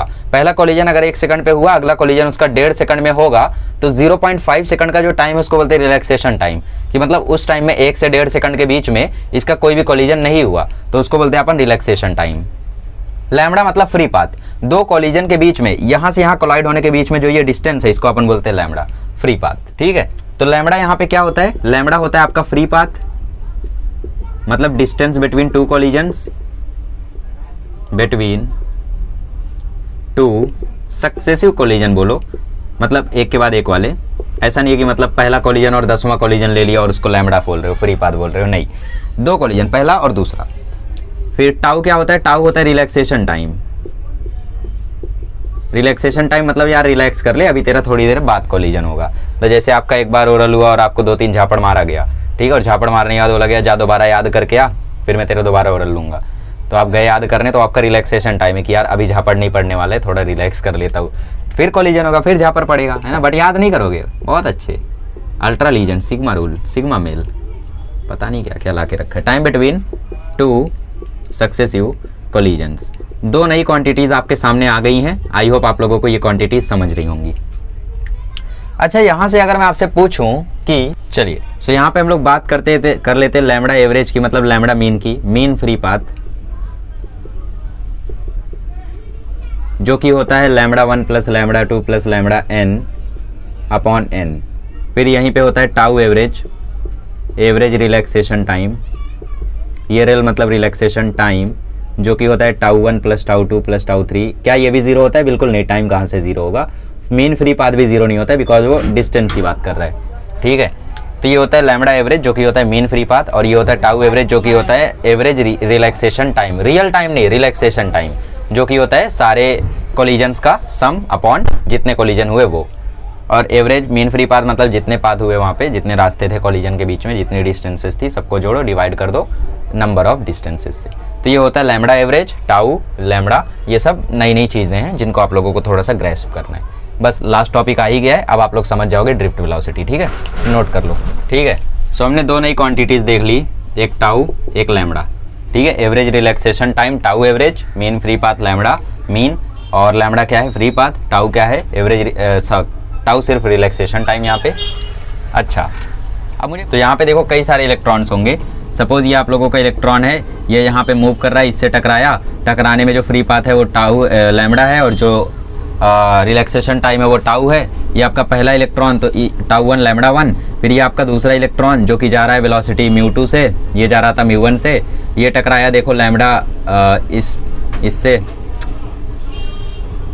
ठीक है, यहाँ पे ये आप लोगों का कर्नल था, इससे टकराया जिसमें फ्री पाथ था λ2 और जो टाइम लगा रिलैक्सेशन टाइम वो था τ2। अब यहाँ पे फिर से ये टकराया जिसमें एवरेज रिलैक्सेशन टाइम τ3 λ3 वेलोसिटी थी इसकी μ3। तो यहाँ पे बहुत सारे इलेक्ट्रॉन्स होंगे, तो इसके लिए हम लोग क्या कर सकते हैं, हमें इक्वेशन ऑफ मोशन लगाना पड़ेगा, क्योंकि velocity equal to distance upon time हम यहाँ पे नहीं लगा सकते, हमें डिस्टेंस थोड़ी ना पता है, बट हमें ये पता है कि ये कांस्टेंट वेलोसिटी से जा रहा है, और अगर कांस्टेंट वेलोसिटी से जा रहा है तो एक्सेलरेशन कितना होगा, 0, और एक्सेलरेशन 0 होगा मतलब एक्सेलरेशन कांस्टेंट होगा। अगर एक्सेलरेशन कांस्टेंट है तो वो 0 हो ऐसा जरूरी नहीं है, काइनेमेटिक्स की इंपॉर्टेंट बात, अगर एक्सेलरेशन कांस्टेंट है तो वो 0 हो ऐसा जरूरी नहीं है, बट अगर एक्सेलरेशन 0 है तो वो कांस्टेंट है ऐसा जरूरी है, कंपलसरी है। मतलब यहाँ पे जो एक्सेलरेशन है वो कितना है, एक्सेलरेशन तो है यहाँ पे e/m बट कांस्टेंट है। क्यों कांस्टेंट है, क्योंकि वेलोसिटी यहाँ पे कांस्टेंट है, वेलोसिटी यहाँ पे कांस्टेंट है तो ऑब्वियसली एक्सेलरेशन भी कांस्टेंट है, और एक्सेलरेशन कांस्टेंट है मतलब यूनिफॉर्मली एक्सेलरेटेड मोशन हो रहा है, और वो मोशन हो रहा है तो v = u + at लगा सकते हैं हम लोग। पहले इलेक्ट्रॉन के लिए सपोज ऐसा लिख दिया, दूसरे इलेक्ट्रॉन के लिए सपोज ऐसा लिख दिया, तीसरे इलेक्ट्रॉन के लिए, अच्छा टाइम की जगह हम टाउ यूज करेंगे ना, टाइम की जगह हम टाउ यूज करेंगे, रिलैक्सेशन टाइम है ना, बाकी एक्सेलरेशन तो सबका सेम रहने वाला है। बाकी ऐसे ऐसे ऐसे ऐसे vn के लिए अगर हम लिखेंगे तो लिखेंगे μn + a τn, ठीक है। तो लिखते हैं, देखो vn मतलब क्या, vn मतलब ड्रिफ्ट वेलोसिटी, लास्टली जो उसकी वेलोसिटी हुई वो क्या है, ड्रिफ्ट वेलोसिटी। ये क्या है आपका, ये है μn मतलब average velocity plus a into τn। अच्छा म्यू एवरेज मतलब μ1 + μ2 + μ3 + μ ... μn / n। एक्सेलरेशन कितना है भाई, -e/m। τn क्या होगा, τn होगा τ1 + τ2 + τ3 ... τn / n, है ना। चलिए अब देखो ये चीज़ 0 होती है, शुरू में ही मैंने प्रूफ किया, एकदम शुरू में ही मैंने प्रूफ किया, तो ये चीज़ हो गई 0 -e/m, और वो चीज़ क्या है, वो चीज़ है tau average. So drift velocity आती है, ड्रिफ्ट वेलोसिटी आती है e/m -e/m into tau average, ये होती है ड्रिफ्ट वेलोसिटी। इसको याद कर लो, इसको नहीं याद करना चाहते हो तो ये ज़्यादा एमपी भी नहीं है, मत याद करो, बट इंपॉर्टेंट जो है उसको याद कर लेना। इंपॉर्टेंट क्या है वो मैं बताऊंगा आपको, ठीक है। तो ए ड्रिफ्ट वेलोसिटी क्या होती है, -e/m into tau average. Tau average क्या है, एवरेज रिलैक्सेशन टाइम। कभी भी एग्जाम में अगर आप लोगों को क्वेश्चन है तो इसको सॉल्व कर देना। तो ड्रिफ्ट वेलोसिटी में यार इतना देर से हम लोग घूम रहे और फाइनली हमें इसका फॉर्मूला मिला -e/m इंटू टाउ एवरेज, ठीक है। ये माइनस क्या दिखा रहा है, इलेक्ट्रॉन का चार्ज, ठीक है, बिकॉज आपने देखो एक्सेलरेशन के लिए ऐसा लिखा था, ये डायरेक्शन नहीं दिखा रहा है कि वेलोसिटी का डायरेक्शन अपोजिट है ना, चार्ज दिखा रहा है, ठीक है। तो ये हो गया ड्रिफ्ट वेलोसिटी। समझ में आ गया ड्रिफ्ट वेलोसिटी क्या होता है, उसका फॉर्मूला कैसे आया, क्या होता है वो तो आपको थोड़ी देर पहले ही समझ में आ गया था, फॉर्मूला कैसे आया वो आपको अब समझ में आया होगा, है ना। चलिए आगे बढ़ते हैं और हम लोग इसका थोड़ा बहुत डेरिवेशन आगे बढ़ाते हैं, मतलब थोड़ा सा मैनिपुलेट करते हैं, ठीक है। तो ड्रिफ्ट वेलोसिटी हमें ये मिल गई। अच्छा आपको पता होगा कि जो इलेक्ट्रिक फील्ड होती है वो v/d भी होती है, मतलब v/l भी होती है। कैसे, कंडक्टर है, कंडक्टर में इलेक्ट्रिक फील्ड है, कंडक्टर का जो पोटेंशियल है वो v है ना, कंडक्टर का जो पोटेंशियल है वो v है, और इसकी जो लेंथ है वो l है, ठीक है, इसकी जो लेंथ है वो l है। तो इलेक्ट्रिक फील्ड और क्या होती है, इलेक्ट्रिक फील्ड v/l भी होती है। तो उस इलेक्ट्रिक फील्ड को अगर यहाँ पे आप लोग डालोगे तो e into v/m into l into tau average, ये आप लोगों को एक नया फॉर्मूला मिल जाएगा। कैसे मिला समझ में आया, इस कैपिटल E की जगह मैंने v/l रख दिया, बाकी सब सेम है। और ये जो v है ये आप लोगों का है पोटेंशियल डिफरेंस, ये आपका vd है वेलोसिटी, कौन सा, ड्रिफ्ट वेलोसिटी। कौन सा velocity, drift velocity. Drift speed नहीं बोलेंगे हम इसको, इसको हम ड्रिफ्ट वेलोसिटी बोलेंगे। क्यों, क्योंकि ड्रिफ्ट वेलोसिटी, स्पीड क्या हो गया यार, स्पीड तो नॉर्मल हो गया, वेलोसिटी में डायरेक्शन भी आता है और यहाँ पे डायरेक्शन का ही खेल है, ठीक है। तो ड्रिफ्ट स्पीड ना बोल के इसको ड्रिफ्ट वेलोसिटी बोलना ज़्यादा बेटर है, बट आपके टेक्स्ट में ड्रिफ्ट स्पीड था तो मैंने लिख दिया, ठीक है। तो बड़े ई की जगह मैंने जस्ट v/l रख दिया। अच्छा ड्रिफ्ट वेलोसिटी तो है, बट यहाँ पे पोटेंशियल डिफरेंस भी आ गया, तो इसका हमें फ्लो भी देखना पड़ेगा। तो फ्लो कहाँ से कहाँ जाता है, from lower potential to higher potential इसका फ्लो होता है, मतलब नेगेटिव से चलेगा पॉजिटिव पे रुकेगा, टू हायर पोटेंशियल, ऐसा होता है ड्रिफ्ट वेलोसिटी। पॉट मतलब पोटेंशियल, ठीक है, लोअर पोटेंशियल से हायर पोटेंशियल की तरफ इसका ड्रिफ्ट होता है velocity. vd = ev/ml into tau average, ठीक है। तो ये हमने पहला मैनिपुलेशन देख लिया। अब ये सब तो आप लोग देख रहे हो, ठीक है, बट यहाँ पे ये चीज आईएमपी नहीं है। आईएमपी है आप लोगों का आई के साथ इसका रिलेशन क्या है वो, बट उसको जानने से पहले हम लोग एक क्वांटिटी देख लेते हैं, करंट डेंसिटी। करंट डेंसिटी देखो वैसे तो अभी जानने की जरूरत नहीं थी, इसको हम रिप्रेजेंट करते हैं J से, और it is current density is current per unit area. Current density is nothing but, मैं J ऐसा क्यों बना रहा हूँ, ठीक है, current density is nothing but current per unit area, ठीक है, J equal to I by A। कौन सा एरिया, क्रॉस सेक्शनल। कभी भी इसमें हम लोग बातें करेंगे कि करंट फ्लो हो रहा है, कहाँ से फ्लो हो रहा है, कंडक्टर से। कंडक्टर में कहाँ से, क्रॉस सेक्शनल एरिया से। जैसे यहाँ पे ये क्रॉस सेक्शनल एरिया मैं ले लूँ तो यहाँ पे जो इलेक्ट्रॉन फ्लो हो रहा है उसकी बात हो रही है, ठीक है, इसकी फ्लो की बात हो रही है। तो ए यहाँ पे क्रॉस सेक्शनल एरिया है, आई करंट है, और करंट अपॉन एरिया क्या होता है, करंट डेंसिटी होता है। ध्यान में रखोगे। चलो, तो ये हम लोग इनमें पहला मैनिपुलेशन देख लिया। अब हम देखते हैं relation of current with drift velocity, जो कि आईएमपी टॉपिक है। चलिए, सो हम लोग डिस्कस करने जा रहे थे relation of current with drift velocity, I with VD. यही एक्चुअल में आईएमपी है। क्वेश्चंस अगर एंट्रेंस में देखोगे तो यही टॉपिक से आते हैं, वो आप लोगों को VD equal to E by M L into tau से नहीं आते, ठीक है। वीडी का हमने 3-4 फार्मूला देख लिया, E by M into tau, फिर हमने देखा वीडी का दूसरा formula E V by M L into tau average, ठीक है। तो अभी हम लोग रिलेशनशिप देखते हैं करंट का इसके साथ, देखते हैं। सपोज यहाँ पे आपके पास एक कंडक्टर है, इलेक्ट्रिक करंट थ्रू कंडक्टर, ठीक है। इसमें बहुत सारे फ्री इलेक्ट्रॉन्स हैं। फ्री इलेक्ट्रॉन्स है तो यार एक दूसरे की तरफ मूव भी करेंगे, है ना। फ्री इलेक्ट्रॉन्स यहाँ पे भरे पड़े हैं, चलो भर देते हैं अच्छे से। ये भरा, ये भरा, ये भरा, ठीक है, भर दिया।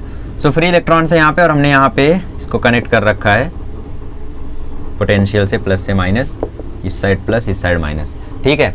तो अभी इलेक्ट्रॉन्स क्या करेंगे, फ्लो करना चालू करेंगे, ठीक है। तो इलेक्ट्रॉन्स अभी फ्लो करना चालू करेंगे। वैसे तो अभी जरूरत नहीं है सर्किट की, चलो मैं इसको रफ कर देता हूँ। सो इलेक्ट्रॉन्स क्या करेंगे, फ्लो करना चालू करेंगे, और यहाँ पे इलेक्ट्रिक फील्ड भी लगाए रखी है हम लोगों ने, ई एक्सटर्नल, ठीक है। इलेक्ट्रॉन्स यहाँ पे फ्लो करेंगे क्रॉस सेक्शन से, तो क्रॉस सेक्शन हम लोग बना लेते। चलो भाई, ये हमारा क्रॉस सेक्शन हो गया, और ये भी हमारा क्रॉस सेक्शन हो गया। सो इलेक्ट्रॉन क्या करेंगे, इस क्रॉस सेक्शन से पास होंगे, है ना। तो देखो ये इलेक्ट्रॉन्स आगे जा रहे हैं, इनके पीछे भी कुछ इलेक्ट्रॉन्स हैं यहाँ पे, वो भी इसी क्रॉस सेक्शन में आ रहे हैं धीरे धीरे, और ये इलेक्ट्रॉन्स इस क्रॉस सेक्शन से पास हो रहे हैं। ध्यान से देखो, समझो इस चीज को, बहुत सारे फ्री इलेक्ट्रॉन्स हैं यहाँ पे, धीरे धीरे इलेक्ट्रॉन्स इससे पास हो रहे हैं, है ना। जैसे जैसे लोग पास हो रहे हैं वैसे वैसे पीछे से और भी फ्री इलेक्ट्रॉन्स आ रहे हैं। तो मान लेते हैं यार कि dt टाइम में कुछ फ्री इलेक्ट्रॉन्स यहाँ से पास हुए। यहाँ पे एक छोटी सी क्वांटिटी होती है इलेक्ट्रॉन डेंसिटी, ठीक है, जिसको हम लोग रिप्रेजेंट करते हैं n से। n होता है number of free electrons per unit volume, number of free electrons per unit volume, ये होता है हम लोगों का n। नंबर ऑफ इलेक्ट्रॉन मत बोलना, number of electrons per unit volume, free electrons वो भी, इसको हम बोलते हैं n, ठीक है। अच्छा, तो यहाँ पे फ्री इलेक्ट्रॉन्स पास हो रहे, तो dt टाइम में कितने इलेक्ट्रॉन्स पास होंगे ये भी हमें देखना पड़ेगा, है ना। अच्छा, ठीक है। सो कैसे निकालेंगे हम लोग, इसको समझते हैं थोड़ा सा। देखो, सबसे पहली बात, यहाँ पे इलेक्ट्रॉन्स पास कितने होंगे, जितने इलेक्ट्रॉन्स इस एरिया में पूरे भरे हुए हैं। मान लेते क्रॉस सेक्शन का एरिया A है, और वॉल्यूम यहाँ पे मान लेते हैं V है, उसकी जरूरत नहीं है खैर, ठीक है। सो देखो कितना चार्ज यहाँ से पास होगा वो कैसे निकालेंगे। Charge passed through cross section in time dt time में कितना चार्ज यहाँ से पास हुआ। मान लेते हैं यार dq चार्ज पास हुआ है, dt बहुत छोटा टाइम है, ये आपको दिख रहा है, इतने चार्ज सारे चार्जेस हैं, बहुत कम चार्जेस यहाँ पे सपोज पास हुए, जिनको हम बोलते हैं dq, ठीक है, कोई बात नहीं। सो dq यहाँ पे क्या आएगा, सोचो कितने चार्जेस यहाँ से पास हुए, वो हम कैसे निकाल सकते हैं। वो हम निकाल सकते हैं number of electrons multiplied by E मतलब चार्ज ऑन इलेक्ट्रॉन। अब कुछ लोग सोच रहे ये क्या है, अरे क्वांटाइजेशन ऑफ चार्ज बाबा, Q इक्वल टू NE, तो dq equal to number of electron into charge on electron, number of electron into charge on electron. Number of electron मान लो n, चार्ज कितना है इलेक्ट्रॉन पे यहाँ पे, नहीं नंबर ऑफ इलेक्ट्रॉन n नहीं मान सकते हम लोग, हमें नंबर ऑफ इलेक्ट्रॉन्स निकालने पड़ेंगे यहाँ से। देखो n क्या होता है, n होता है नंबर ऑफ फ्री इलेक्ट्रॉन पर यूनिट वॉल्यूम, तो नंबर ऑफ फ्री इलेक्ट्रॉन यहाँ से क्या हो जाएगा, नंबर ऑफ फ्री इलेक्ट्रॉन्स हो जाएंगे n इंटू v इसका वॉल्यूम कैसे आएगा वो सोचने वाली बात है। यहाँ पे इलेक्ट्रॉन किस वेलोसिटी से जा रहे हैं, ड्रिफ्ट वेलोसिटी से जा रहे हैं, वीडी से। तो यहाँ पे डिस्टेंस कितनी होगी, यहाँ पे डिस्टेंस ये कितनी होगी, ये जो ये डिस्टेंस आपको दिख रही है ये डिस्टेंस कितनी होगी, ये डिस्टेंस वी डी टी होगी। कैसे भाई कैसे, डिस्टेंस होता है वेलोसिटी इनटू टाइम, किस वेलोसिटी से जा रहे हैं वीडी से, कितना टाइम लिया dt, तो ये डिस्टेंस कितनी होगी वी डी टी। नहीं समझे, distance speed equal to distance upon time, तो distance equal to speed into time, किस स्पीड से जा रहे हैं वीडी, कितना टाइम लिया dt, तो डिस्टेंस कितनी आई स्पीड इनटू टाइम, स्पीड कितनी वीडी और टाइम कितना लिया dt। तो नंबर ऑफ इलेक्ट्रॉन्स ये आप लोगों का डिस्टेंस आ गया। एरिया क्या है a, वॉल्यूम क्या होता है, वॉल्यूम होता है एरिया इंटू लेंथ, वॉल्यूम क्या होता है एरिया इंटू लेंथ। तो एरिया तो ये है, लेंथ इसकी ये है, लेंथ क्या है इसकी वी डी टी और एरिया है ए। तो नंबर ऑफ इलेक्ट्रॉन्स क्या आ गए, नंबर ऑफ इलेक्ट्रॉन्स आ गए N V, number of electrons आ गए एन ए एल, और एल क्या है आपका वी डी टी। ठीक है, तो ये आपका आ गया N A V D into D T. Charge on electron कितना होगा ई, चार्ज ऑन इलेक्ट्रॉन तो ऑब्वियस सी बात है ई होगा। तो ये आ गया आपका डी क्यू। समझे मेरी बात, नहीं समझे, देखो पहली बात इतना तो आप लोगों को समझ में आया कि number of free electrons equal होंगे नंबर ऑफ इलेक्ट्रॉन पर इनटू वॉल्यूम, ये आपको समझ में आया। ठीक है, वॉल्यूम होता है एरिया इनटू लेंथ। एरिया तो हमें पता है ए है, हमें ये लेंथ नहीं पता है। लेंथ निकालने के लिए हमने फॉर्मूला यूज किया स्पीड इनटू टाइम का।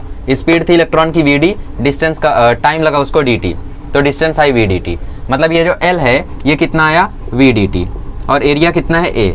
तो मतलब वॉल्यूम क्या हो गया, वॉल्यूम हो गया ए वी डी टी। ये छोटा जो डी दिख रहा है ये रिप्रेजेंट कर रहा है ड्रिफ्ट वेलोसिटी। तो नंबर ऑफ इलेक्ट्रॉन्स कितने आ गए, A into V into D into D T into N. अब की बार ये नंबर ऑफ फ्री इलेक्ट्रॉन्स है ना, because number of free electrons equal to N we.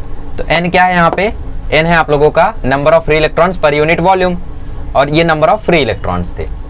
Confuse मत हो, देखो ये जो आपने n लिखा हुआ था इसको मैं ऐसे बना देता हूँ, इसका मतलब था number of free electrons per unit volume, मतलब n होता है n बाई वी। इस n को मैं ऐसे दिखा देता हूँ ईटा की तरह। n क्या होता है n बाई वी, n क्या है यहाँ पे नंबर ऑफ फ्री इलेक्ट्रॉन्स। तो मुझे अगर नंबर ऑफ फ्री इलेक्ट्रॉन्स चाहिए तो मैं इस n को v से मल्टीप्लाई कर देता हूँ, मतलब number of electrons per unit volume को मैं वॉल्यूम से मल्टीप्लाई कर देता हूँ। तो नंबर ऑफ फ्री इलेक्ट्रॉन्स यहाँ पे क्या हो गया n, और पर यूनिट वॉल्यूम हाँ इंटू वी। वी कितना निकाला हमने ए V D T, so A V D T. Charge on electron क्या होता है ई। करंट क्या होता है, करंट होता है D Q by D T. D Q हमने निकाला N E A V D T upon D T. D T से डी टी खत्म, तो आई इक्वल टू आ गया N E A V D. समझ गया मेरी बात समझे या नहीं। अब इसको टीचर्स ऐसे बताते, देखो टीचर्स को अगर भगाना होगा ना, सारी ट्रिक्स जानता हूँ मैं। आई इक्वल टू आ गया N E A V D, बहुत आसान है याद करना, N E A V D ऐसे याद किया अपन ने। ठीक है, अच्छा जब देखो टीचर्स को भगाना होता है तो कैसे करते हैं, देखो बच्चों आई जो होता है वो डिपेंड करता है नंबर ऑफ फ्री इलेक्ट्रॉन से। भाई जितने फ्री इलेक्ट्रॉन होंगे उतना ही तो करंट पास होगा। हाँ सर बात तो सही है। देखो बच्चों आई जो होता है वो डिपेंड करता है एरिया पे भी, जितना बड़ा एरिया होगा उतने इलेक्ट्रॉन पास होंगे, और जितने इलेक्ट्रॉन पास होंगे उतना करंट जनरेट होगा। ये भी सही कहा आपने। देखो बच्चों आई जो होता है वो डिपेंड करता है वेलोसिटी पे भी, जितनी तेजी से इलेक्ट्रॉन जाएगा उतने ज़्यादा करंट आएगा। ये भी सही कहा आपने। और जो आई होता है वो डिपेंड करता है इलेक्ट्रॉन के चार्ज पे भी, इलेक्ट्रॉन पर जो चार्ज होगा उतना ही करंट आएगा। तो आई इक्वल टू आ जाता है N E A V D. ठीक है, ऐसा नहीं, मतलब ऐसा ही थोड़ा सा बताते प्रोपोर्शनल करके, गलत नहीं है, सही तरीका है, गलत नहीं है, बिल्कुल गलत नहीं है, मैं ऐसा नहीं बोल रहा हूँ गलत है, बट ये राइट मेथड है, एकदम ट्रू। ठीक है, समझ में आ गया ये फॉर्मूला कैसे आया, I equal to N E A V D. अब मैंने आपको बताया था करंट डेंसिटी, करंट डेंसिटी होता है आई बाय ए। जरा ध्यान से देखो, इसे को मैं नीचे लेकर जाता हूँ तो आई बाय ए आ गया एन ई वी डी। तो आई बाय ए क्या होता है J, current density, N E V D. तो ड्रिफ्ट वेलोसिटी का एक नया फॉर्मूला मिल गया, current density upon N E, current density upon N E. यहाँ पे एन क्या है, number of free electrons per unit volume, charge on electron, ध्यान से, हाँ ध्यान से, एरिया ऑफ क्रॉस सेक्शन, मार मत खाना, यहाँ पे मारेगा कौन हमें, मतलब कोई भी टॉपिक को यहाँ पे मिसकंसेप्ट मत कर लेना, ड्रिफ्ट वेलोसिटी। ठीक है, अच्छे से समझना। एन क्या है यहाँ पे, number of free electrons per unit volume. E क्या है यहाँ पे, चार्ज ऑन इलेक्ट्रॉन। ए क्या है यहाँ पे, area of cross section. V D क्या है, ड्रिफ्ट वेलोसिटी। और अगर इसको हम करंट डेंसिटी के टर्म्स में लिखना चाहें तो जे बाय एन नहीं लिख सकते हैं, बस यहाँ पे जे जो है वो करंट डेंसिटी बन गया और बाकी सब जो था वही है। तो वीडी का हमें 2 नया फार्मूला मिल गया। यार आप फार्मूले पे फार्मूला बढ़ाए जा रहे हो, बहुत गलत कर रहे हो। ठीक है, तो चलो नोट कर लो इसको, फिर हम लोग इसके बेसिस पे न्यूमेरिकल सॉल्व करते हैं और फिर एक इंपॉर्टेंट चीज़ डिस्कस करते हैं, फिर हम लोग PYQs करेंगे। ठीक है, चलिए सो हम लोग क्वेश्चंस देख लेते हैं अब। ठीक है, मतलब टेक्स्ट बुक वाले क्वेश्चन, बोर्ड लेवल वाले क्वेश्चन है। यहाँ पे देखो number of free electrons per unit volume जो है वो आप लोगों को दिया हुआ है 10⁻28। Number of free electrons per unit volume दिया है, मतलब ये आप लोगों का यूनिट क्या हो जाएगा, इलेक्ट्रॉन्स पर मीटर क्यूब, है ना। और फिर यहाँ पे बोला हुआ है ड्रिफ्ट वेलोसिटी पता करो अगर करंट फ्लो हो रहा है 100 एम्पियर और साथ ही में क्रॉस सेक्शन का जो डायमीटर है वो है 0.02 मीटर। तो डायमीटर 0.02 मीटर है तो रेडियस हो जाएगा 0.01 मीटर, है ना। हमें क्या पता करना है, हमें पता करना है ड्रिफ्ट वेलोसिटी। सो वीडी होता है J/NE और J क्या होता है, J होता है I/A इंटू NE। आई कितना फ्लो हो रहा है 100 एम्पियर, एरिया क्या होगा πr², मेटेलिक वायर है तो उसका क्रॉस सेक्शन सर्कुलर होगा। आर कितना है यहाँ पे 0.01, 0.01 को अपन 10⁻² भी लिखते हैं, 10⁻² का स्क्वायर, πr² ना, तो पाई ये आर उसका स्क्वायर। एन कितना है यहाँ पे 10⁻28 और ई क्या होता है 1.6 इंटू 10⁻19। तो यार सॉल्व कर लो, ऊपर हो गया 10⁻², इधर हो गया पाई इंटू 10⁻⁴, 10⁻28 इंटू 10⁻19 हो जाएगा 10⁻9 और यहाँ पे हो गया 1.6, ये हो गया 10⁻5, 10⁻5 ऊपर जाएगा तो 10⁻³ पाई इंटू 1.6 कितना हो जाएगा, जो भी होता हो 3.14 इंटू 1.6। तो ड्रिफ्ट वेलोसिटी देखो कितनी कम आ रही है मीटर पर सेकंड। इसको चाहो तो अप्रॉक्सीमेशन मार लो, इसको 4.5 कर लो, 5 बना दो, तो drift velocity nearly 5 into 10⁻⁴ meter per second आएगी। ठीक है, तो यहाँ पे आप लोगों को देखो कैलकुलेट करके दे रखा है। सो वीडी आपको आ जाएगा 1.9 into 10⁻⁴ meter per second. Tension मतलब एग्जाम में इजी क्वेश्चन आएगा। तो देखो ड्रिफ्ट वेलोसिटी कितनी कम आई, 1.9 इंटू 10⁻⁴। मैंने कितना बताया था 10⁻⁵, एक्चुअली उतना ही है, पॉइंट वहाँ शिफ्ट कर दो तो 0.19 हो जाएगा। ठीक है, नियरली वो सेम है। तो ड्रिफ्ट वेलोसिटी देखो कितनी कम होती है इलेक्ट्रॉन की। अगर 10⁻⁴ आता आपका आंसर तो आपको एक बार जरूर सोचना था, क्योंकि अगर आपको फिजिक्स का फील है तो आपको पता है कि ड्रिफ्ट वेलोसिटी कभी भी इतनी ज़्यादा हो ही नहीं सकती। अगर फील नहीं है तो मैथमेटिकली जो आंसर आएगा उसी को करेक्ट मान के आगे बढ़ जाओगे। ठीक है, तो देखो कितना कम होता है। अगले क्वेश्चन में आपको करंट डेंसिटी फाइंड करने बोला है। कॉपर वायर का रेडियस आपको दिया है 0.6 मिलीमीटर, मिलीमीटर है तो 6 इंटू 10⁻⁴ मीटर हो गया। ये एक्चुअल में मिलीमीटर है तो 0.6 इंटू 10⁻³ मीटर हुआ, क्योंकि मिलीमीटर में 10⁻³ लगाते हैं। पॉइंट को वहाँ शिफ्ट करो तो 6 इंटू 10⁻⁴ मीटर, ये हो गया आपका आर। आर है तो इसका एरिया क्या आएगा πr², πr² मतलब इसका स्क्वायर, तो pi into 36 into 10⁻⁸ meter square. अच्छा, जे क्या होता है I/A, करंट कितना फ्लो हो रहा है 1 एम्पियर और नीचे ये सब है ब्ला ब्ला ब्ला ब्ला जो भी है, इसको कैलकुलेट कर लो, आंसर आ जाएगा 0.884 into 10⁻⁶ ampere per metre square दिया हुआ है। ठीक है, करंट डेंसिटी का यूनिट भी लिख लो, ampere per metre square, ampere per metre square. Dimension क्या होता है इसका, इसका डायमेंशन होता है A1 L-2। अरे यार मीटर क्या होता है लेंथ, तो लेंथ नीचे है तो L की पावर -2। एरिया कितना होता है, सॉरी एम्पियर, करंट क्या होता है एम्पियर में, तो A1, दैट्स इट। ठीक है, चलिए सो यहाँ पे आप लोगों का बोर्ड लेवल नॉलेज पूरा का पूरा खत्म होता है। अब बस एक छोटी सी बात सुन लो और फिर बोर्ड वाले चल दो। एंट्रेंस वाले 5-6 मिनट मेरे साथ संघर्ष करो PYQs करने में, फिर चले जाना आप भी। चलिए तो ज़रा सा देखिए यहाँ पे मेरे साथ, I = NEAVD है ना, I = NEAVD है और ड्रिफ्ट वेलोसिटी का ये वाला फॉर्मूला उठाना जरा। सो I = आ जाएगा NEAEV/ml इंटू टाउ। ठीक है, सो I = आ जाएगा NE² A/ml into V into tau average.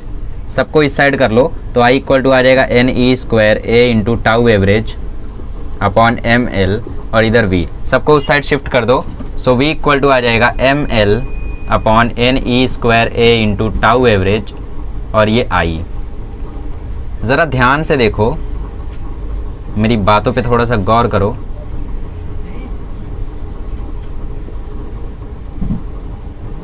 M क्या है यहाँ पे, मास ऑफ इलेक्ट्रॉन, कांस्टेंट होता है, यस। L क्या है यहाँ पे, लेंथ, कांस्टेंट होता है, यस। N क्या है यहाँ पे, number of free electrons per unit volume, constant होता है, यस। करंट इलेक्ट्रॉन डेंसिटी है, कांस्टेंट ही है।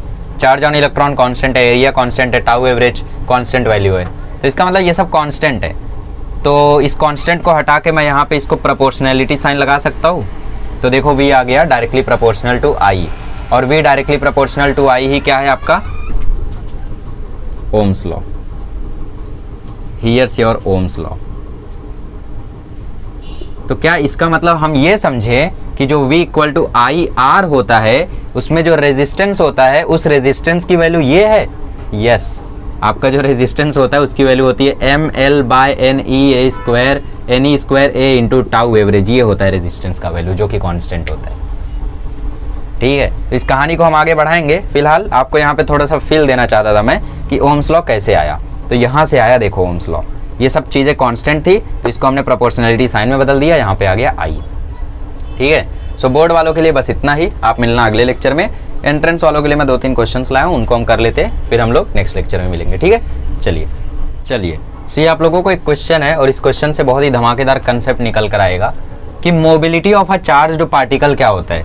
देखो फॉर्मूला लिख लो, मोबिलिटी अच्छे से लिख लो इसको, बिकॉज ये नीट 2020 का क्वेश्चन है, देख रहे हो मोबिलिटी। और 2020 में सारे क्वेश्चन बहुत चिंदी आए थे, मतलब पूरे सीरीज में आप देखोगे हम लोग इतने क्वेश्चंस करेंगे ना, मजा आ जाएगा। Mobility of charged particle, mobility of charged particle को हम लोग लिखते हैं म्यू से, and it is defined as drift velocity per unit electric field. तो mobility of a charged particle ये होता है, मतलब ड्रिफ्ट वेलोसिटी को इलेक्ट्रिक फील्ड से डिवाइड कर देना। ये रही इलेक्ट्रिक फील्ड, ये रहा ड्रिफ्ट वेलोसिटी, डिवाइड कर दो। 7.53 से गया तो आया 2.5, 10⁻⁻⁴ में 10⁻10 ऊपर जाएगा तो A आ जाएगा, 10 सेकंड भी नहीं लगा। तो इस फॉर्मूले को झोली में डाल लो और नेक्स्ट टाइम ऐसा क्वेश्चन आया तो 1 सेकंड में उड़ा देना। ठीक है, चलो अच्छे से इसको नोट कर लो और फिर हम लोग आगे बढ़ते हैं। चलिए, तो ये क्वेश्चन ऐसे ही मुझे रास्ते पे मिल गया था तो मैं लेके आ गया। ठीक है, फाइनल क्वेश्चन है, बाकी आप लोग प्रैक्टिस करते रहिए। इसमें तो कुछ है नहीं ज़्यादा प्रैक्टिस करने के लिए, बस फॉर्मूलों को याद रखना, टर्म्स को याद रखना और कुछ नहीं है। ठीक है, अब जनरली वो ये सब पूछ सकता है कि यार अगर पोटेंशियल डिफरेंस बढ़ाया जाए तो ड्रिफ्ट वेलोसिटी पे क्या फ़र्क पड़ेगा। तो ऑब्वियसली आप साफ साफ देख रहे हो, पोटेंशियल डिफरेंस डायरेक्टली प्रोपोर्शनल है तो VD भी बढ़ेगा। फिर कभी पूछ ले वो लेंथ को घटाया जाए तो क्या होगा, लेंथ को घटाएगा तो VD बढ़ेगा, लेंथ बढ़ाया जाए तो VD घटेगा। करंट डेंसिटी को बढ़ाया जाए तो ड्रिफ्ट वेलोसिटी का क्या होगा, VD बढ़ेगा, है ना। एरिया को कम किया जाए तो क्या होगा, एरिया को कम करोगे तो करंट डेंसिटी बढ़ेगा, और करंट डेंसिटी बढ़ेगा तो VD भी बढ़ेगा ही फिर, है ना। चलिए सो देखते हैं, copper wire has a cross section of this. So A आपको दिया हुआ है 7.85 इंटू 10⁻⁷ मीटर स्क्वायर। एन आपको दे रखा है 8.5 इंटू 10⁻28 और आई आपको दे रखा है 1.4 ampere. So I equal to होता है NEA/VD और आपको VD निकालना है तो I बाय NEA। आई है 1.4, N है 8.5 इंटू 10⁻28 और E है आपका 1.6 इंटू 10⁻⁻19 और A है आपका 7.85 इंटू 10⁻⁷। तो टाइम काफ़ी ज़्यादा हो गया तो आप लोग आंसर निकालो, मैं निकलता हूँ अब। ठीक है, चलिए मिलेंगे अगले लेक्चर में। तो अगले लेक्चर में हम लोग डिस्कस करेंगे रेजिस्टेंस, रेजिस्टिविटी और कलर कोडिंग, और ढेर सारे क्वेश्चंस भी उसके बेसिस पे हम लोग करेंगे। ठीक है, काफ़ी इंपॉर्टेंट चीज़ है, इसको सॉल्व कर लेना। ठीक है, तो आई होप आप लोगों को आज सब कुछ समझ में आया होगा। मिलते हैं नेक्स्ट लेक्चर में। Thank you so much.